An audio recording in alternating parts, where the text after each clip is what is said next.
ఒక పండితుడు ఆధ్యాత్మిక ఉపన్యాసం ఇవ్వడానికి బయలుదేరాడు. తను వెళ్లాల్సిన ఊరు చేరాలంటే నదిని దాటవలసి ఉంటుంది. అందుకని పడవ ఎక్కాడు.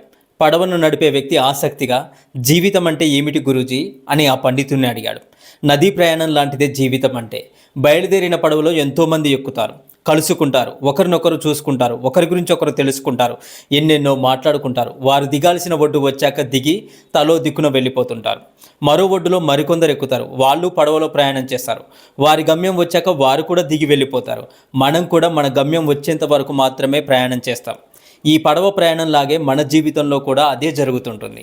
ఈ భూమి మీదకి వచ్చాక మన జీవితంలోకి ఎంతోమంది తొంగి చూస్తారు, మనతో పాటు ప్రయాణం చేస్తారు. వారి గమ్యం వచ్చాక మనల్ని విడిచిపెట్టి వెళ్ళిపోతారు.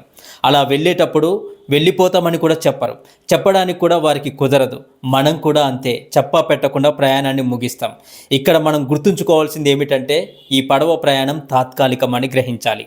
ఈ భూమి మీదకి అతిథుల్లా వచ్చాం, అతిథుల్లా ఉంటాం, అలాగే వెళ్ళిపోతాం. మన జీవిత ప్రయాణంలో ఎదురయ్యేవారు, వారితో అనుబంధాలు శాశ్వతమని భావిస్తే సమస్యలను ఎదుర్కోవాల్సి వస్తుంది. అంతేకాకుండా ఈ సృష్టిలో అందరూ సమానమే అని గుర్తుంచుకోవాలి. ప్రశాంతంగా ప్రవహించే ఈ నదిలో హఠాత్తుగా సుడిగుండం వస్తే అందరం, చిన్న పెద్ద, పేద, ధనిక, కులం, మతం అని తేడా లేకుండా అందరం మునిగిపోతాం. ఎందుకంటే సృష్టిలో విభజన లేదు, మనిషే విభజనను తయారు చేశాడు. అందరూ మనవారే అనుకుంటే జీవితం మధురంగా ఉంటుంది. విభజన చేసి చూస్తే భయంకరమైన విషం పుడుతుంది. అందుకే అన్ని జీవరాశుల పట్ల ప్రేమను ప్రదర్శించాలి.